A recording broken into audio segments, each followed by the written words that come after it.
Welcome to this explainer. Today, we're stepping right into the shoes of the ultimate ancient storyteller to unravel a seriously fascinating tale of lust, divine conflict, and cosmic balance from the great epic, the Mahabharata. We're diving deep into sections 4 through 7 today. It's a narrative absolutely packed with ancient grudges, shape-shifting demons, and a universal crisis brought on by a single terrifying curse. I mean, just imagine being the elemental force of fire itself. You literally cannot lie, right? It's against your very nature. But telling the truth might just destroy your purity forever. That is exactly the impossible situation Agni, the god of fire, finds himself in. To really get the stakes here, we've got to place ourselves in the Puloma Parva. Nestled within the larger Adi Parva, or the Book of the Beginning, this is where the foundational lore of great sages and gods is meticulously laid out. We're specifically focusing on the immensely powerful sage Bhrigu and the cascading consequences of one truly terrifying afternoon at his hermitage. Chapter 1. The Gathering at Naimisha. So our narrative kicks off deep in the ancient Naimisha forest. The master storyteller, Ugrasrava Sauti, arrives at a massive 12-year sacrifice being conducted by the highly revered sage Saunaka. But Sauti doesn't just barge in and start talking.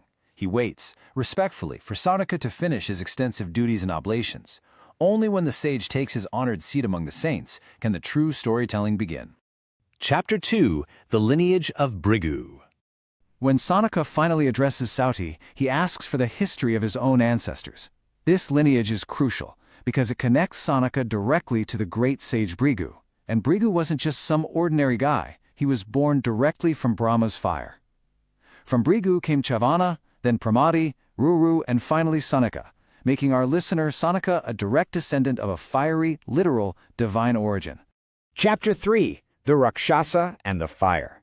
Saunaka immediately zeroes in on the second name in that divine lineage, Chyavana. So Sauti sets the scene. Bhrigu's heavily pregnant wife, Puloma, is left all alone at their hermitage. Suddenly, a monstrous Rakshasa, who coincidentally is also named Puloma, arrives. Puloma entertains him as a virtuous host should, but the Rakshasa is instantly overcome by lust. Why? Well, he recognizes her as the very woman he was originally betrothed to, long before she was bestowed upon Bhrigu with Vedic rites. Burning with rage and, well, desire, the Rakshasa decides this is his moment for revenge. But before he just carries her away, he wants validation. He marches straight to the sacred sacrificial fire and confronts Agni, demanding the god of fire serve as a divine witness. He essentially asks, "Whose wife is this woman rightfully? I chose her first." Agni is facing a truly agonizing choice here. On one hand, he's terrified of Bhrigu's immense, destructive anger. But on the other hand, as the inner witness within every single creature, he's bound by cosmic law. He can't just lie. So Agni slowly admits that while the Rakshasa did choose her first, she was legally and wholly married to Bhrigu right in his presence. Bound by truth, Agni declares that falsehood is never respected in this world. Chapter 4. The Curse on Agni.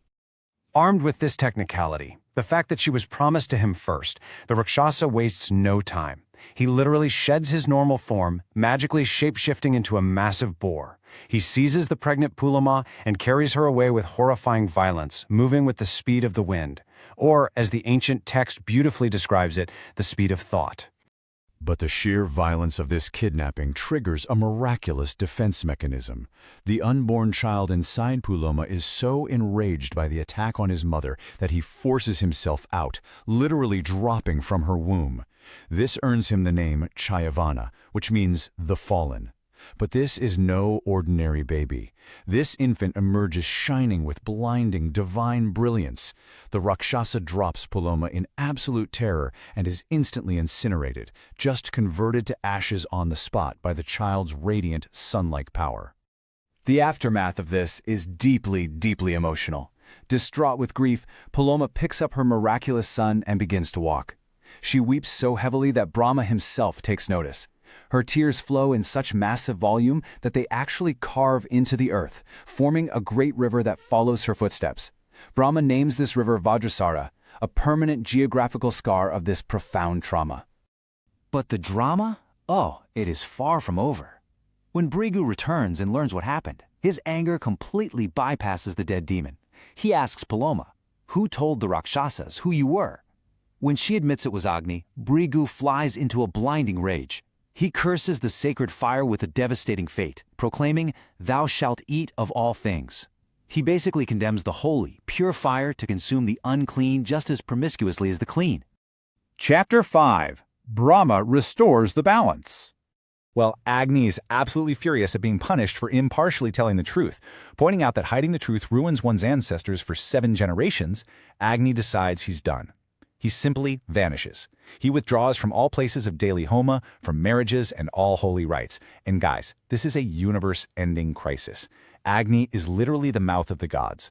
Without him, the cosmic food chain breaks down completely, throwing the entire universe and all the gods into absolute starvation and panic.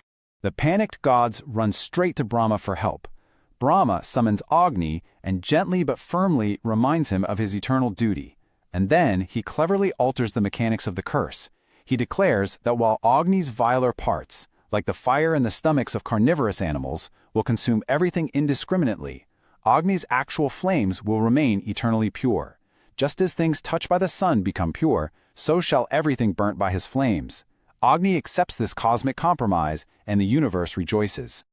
The balance of the cosmos is restored, a demon is vanquished, and the powerful sage Chyavana enters the world. It's a perfect encapsulation of how truth, duty, and divine power interact in these ancient texts.